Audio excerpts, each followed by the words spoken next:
Welcome students of Form 2, 2A and 2B.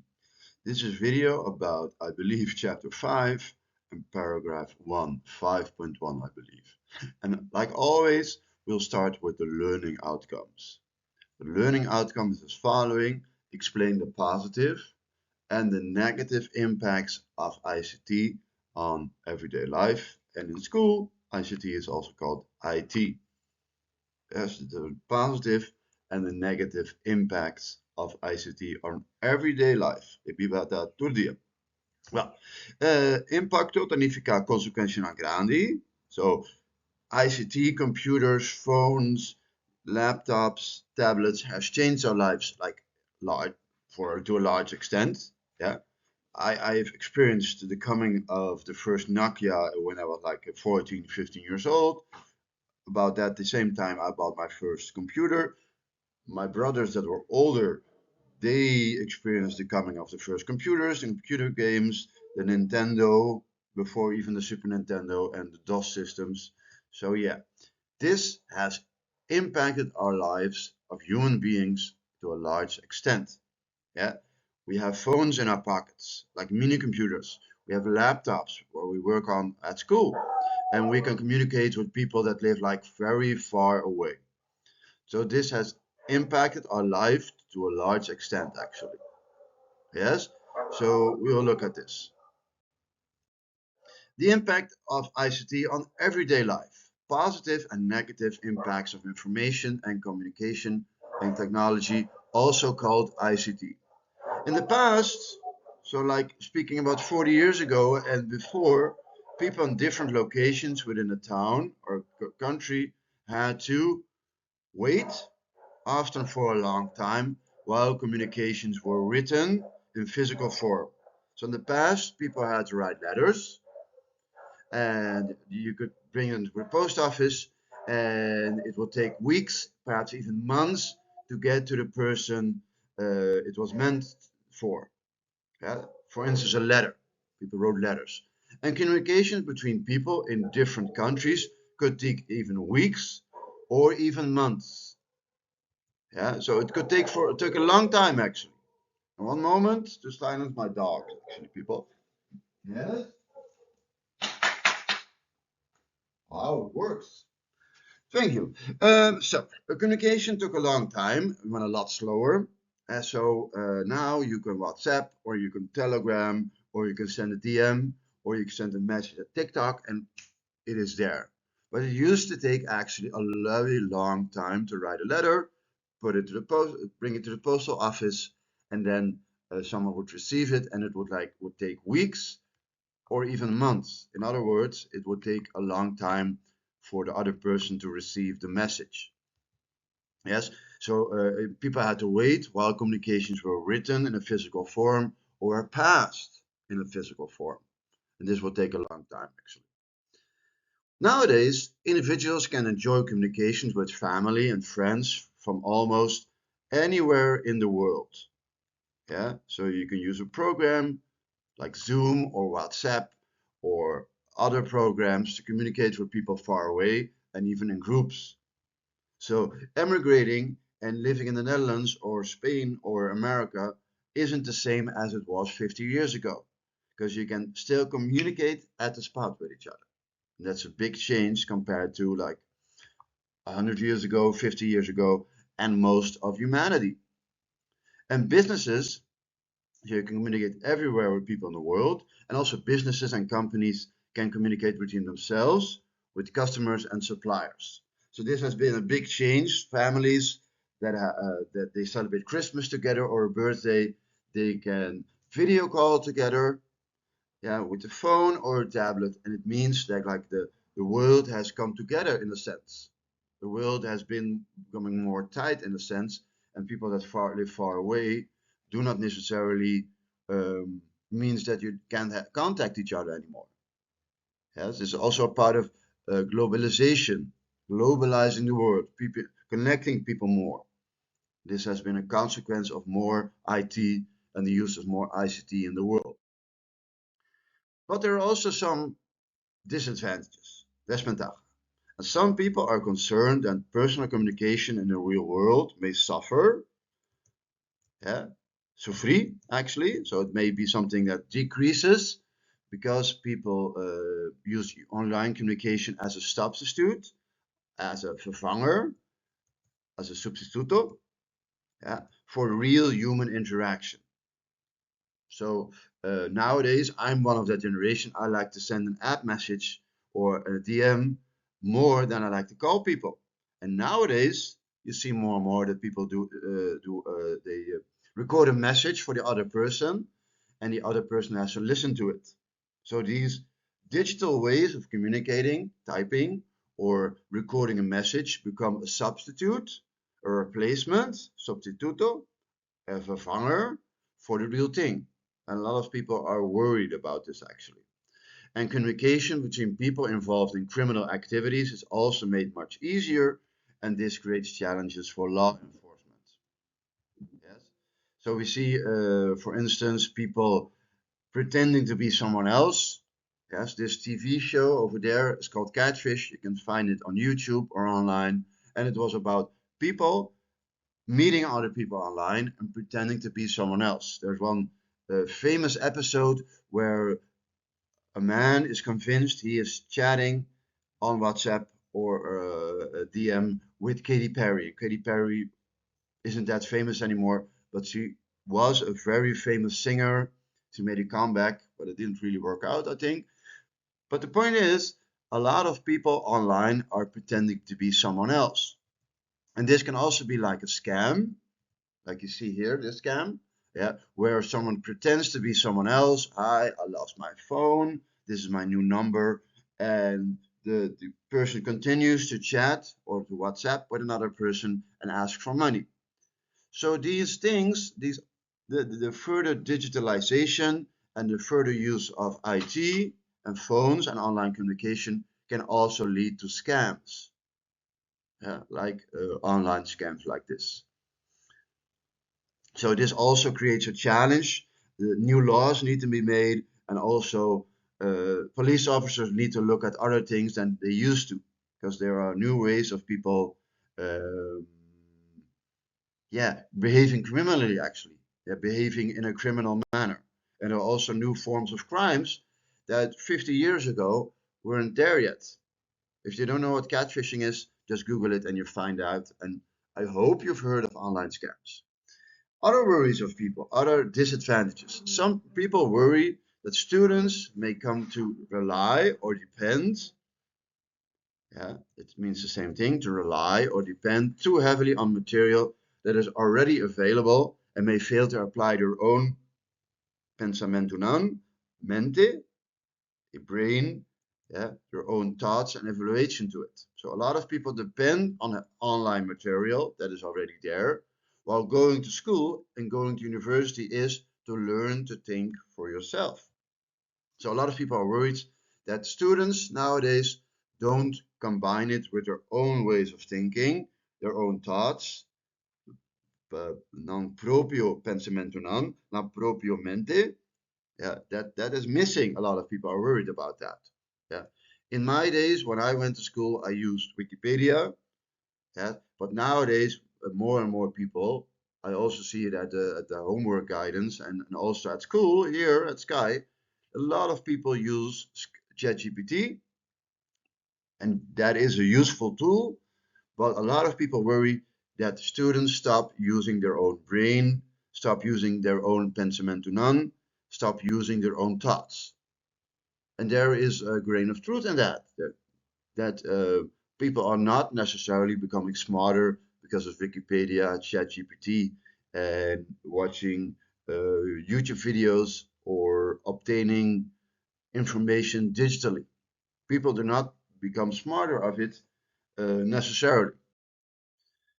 Then, other threats, other desventaja, other disadvantages. Yes? So, there are threats to companies, including having sensitive information. Think about banks, think about the government, but also think about a school. They have sensitive information about people in their files. And other people can profit for them. That is stored on computers, yes, hacked or stolen. So this is information sensitivo, gevoelige informatie. And other people can profit from it, sometimes literally make money of this information. Yes. And countries face threats from criminals, so-called cyber criminals, who attack the cyber systems of security and defense establishment. So even like we have now this war going on between Russia and Ukraine, and the cyber war is a big part of that. So even one country hacks the computer system of the other country. That is also globally and internationally, this is actually happening like every second minute of the day, actually. So this is also a new form of crime, actually. Yeah. So programs are being hacked. Yeah. But also you have that your personal information or your bank system or your bank account is being taken hostage, and they'll only let it go until you give them a amount of money, sometimes like even in the hundreds of thousands or even in the millions. And also these, like I said, like a minute ago, are new forms of criminal behavior that weren't there 50 years ago. Police officers have to search for new things, have to solve new criminal activity, and also the ways, the forms in which criminal behavior shows itself needs new laws. So also Parliament, the Staten in Curaçao, needs to make new laws to be able to punish the people who do this. Because if there's no laws against hacking, you cannot go to prison because you're hacking. If there's no laws against catfishing, you cannot go to prison because you're catfishing somebody, and so on. Yes, culture. Well, this is, you could see this as an advantage. ICT has allowed the spread of ideas, values. Think papiamento is kita balornan. Values like equality and freedom, igualdad, libertad, fraternidad, Culture Week, but also honesty, being honest are values, and they are spread around the world. Yes, all kinds of other ideas too, like equality for the law or freedom of speech, and that is a good thing. And also the different cultures. People know nowadays of different cultures in the world. Think about people reading anime comic books that wouldn't have been possible like 50 years ago. People in Curacao or the Netherlands or Venezuela wouldn't have known what they were. Yes, perhaps a small group, but most of the people wouldn't have known. And the positive aspect of this is that people can be much more aware, consciente, conocimiento, conciencia, of the different cultures represented by all the different groups around the planet. Yes, so you see, internet spreads knowledge. Internet spreads the knowledge about everything, so people know much more about different cultures. But you also see, for instance, that knowledge about anime or knowledge about certain music styles like K-pop or Asian movies, or knowledge about Buddhism, or knowledge about American culture, knowledge about Russian culture, knowledge about South African culture spreads more around the world faster, so people get to know each other's culture. And one of the advantages could be that people are more aware, yeah, más conocimiento, more knowledge tocante esse aqui, and the thing más conocimiento tocante outra cultura. Yeah. But also, another advantage is that the positive aspect of this is that people can be much more aware of the different cultures. That's good. And it's often hoped, although we don't know for sure, that this will lead to more tolerance and awareness, yeah, conocimiento, conciencia, about these different cultures, and promote a sense of openness and tolerance. Yeah, tolerance meaning you not necessarily accept, but you tolerate more of other people. In Dutch, we would say verdragen. So you don't necessarily accept it when you are tolerant or where you have tolerance, but you do find that those other people have a right to be there.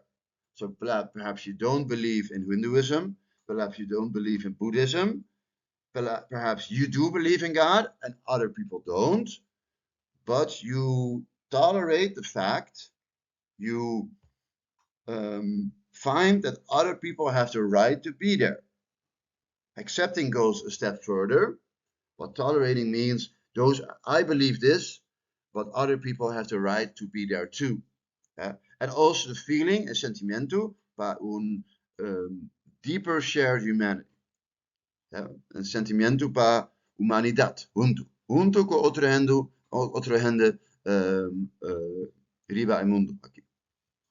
Yes, so a deeper understanding, comprension of being a human and what it means around the world, different things to be a human, different cultures, different religions, different ways of behavior.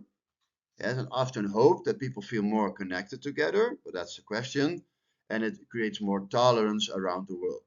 It is hoped, but of course we don't know for sure that it will happen. So there's hope that people have more the feeling that it is one world and one humanity.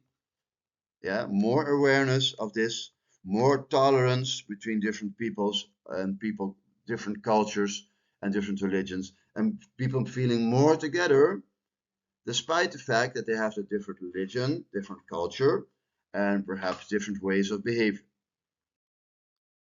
Problems. We're almost done, people. 2 sheets to go. Problems can arise when there is a dominant cultural influence that threatens to overwhelm a local culture. And I believe you can recognize this too in Curacao. So overwhelm means overwhelmen in Dutch, and hoga in Papiamento. I'm hoping I'm putting the diphthongo in on the right word of the part of the word. Overwhelm, hoga, is like a flood is coming. You're being overwhelmed of a lot of people. You see, you're being overwhelmed. A local culture, its traditions and practices. Many people argue that this has happened in the Caribbean, where the cultural values of the United States on our island since after the Second World War, with the coming of the Coca-Cola fabriek and the coming of franchises like the McDonald's and the Burger King. They have penetrated, they have reached into many aspects of life, from food to wearing clothing to the lifestyle choices and aspirations. And in many aspects and in many ways, this has overwhelmed, you see the word here, overwhelmed the culture of many other countries, the Netherlands, Curacao, South America, France, Great Britain. America is like the culture of the world with its food, its traditions. We even celebrate Thanksgiving on Curacao. Well, it doesn't make a lot of sense. It comes from a different culture. The music of America, I know all of these artists. I know Prince, I know Tupac and Shakur. I know Little Richard. Yes, I know Miles Armstrong, Miles, the trumpetist. Oh, who helps me? Who's the guy again? Anyway, I know most of them. Little Richard. Yes, I know Tupac and Notorious B.I.G. I know Prince and all the others. I know what jazz is. All the music. Yes, I think it's Louis Armstrong. Yes, this guy is Louis Armstrong. Not. I mixed him up with the bicycle rider. But anyway, Louis Armstrong, and they are all famous because the American culture has become the culture of the world. And also shopping, although the Zambia doesn't come from America, the idea of shopping and also going to a shopping mall and a lot of the brands in Zambia, they come also from America. Also, the fact that having a pickup or riding a car and not walking like I do, but using the car, even when the supermarket is close by, is an American thing. I will keep it at below 20 minutes, I promise. We're almost done. Some people are concerned that people spend too much time, and I see a lot of you doing that too. When we use a phone or a laptop, they go to play Roblox or other video games. A lot of people are concerned about it, that people, children, males, females, girls and boys are too much engaged in video gaming. Others also express concern about the content, contenido, of these video games. Some of them are very violent. Some of them are very addictive. I would say most of them, daar hoop je addictief op. And they fear that could affect influenza, the player's emotional or mental state. When looking at, for instance, Fortnite, when looking at Roblox, yes, those video games can be very, very, very addictive. And this is also a consequence of globalization, a consequence of the progress of IT or ICT around the world. And this means that you can meet each other on chats, on video games, during video games, while playing Roblox, but more likely while playing Fortnite or what's the other one that it's Fortnite like, but it's another one that also exists. I forgot about. There's also some video game that looks like Fortnite, but it's actually not Fortnite, but looks very alike. Yeah, we'll remember it after this video probably. But you see the problem, the content is sometimes very violent, it's very addictive, and it also can be so addictive that there are even rehabs nowadays for getting people disconnected from being video game addicted. I hope this video was helpful. If you want to subscribe, do that below. You'll get your bell ringed when I have a new video. If you have questions, ask me during class or ask me below. I wish you a nice day. It's now Tuesday, but whichever day of the week it is, have a nice day and enjoy that day.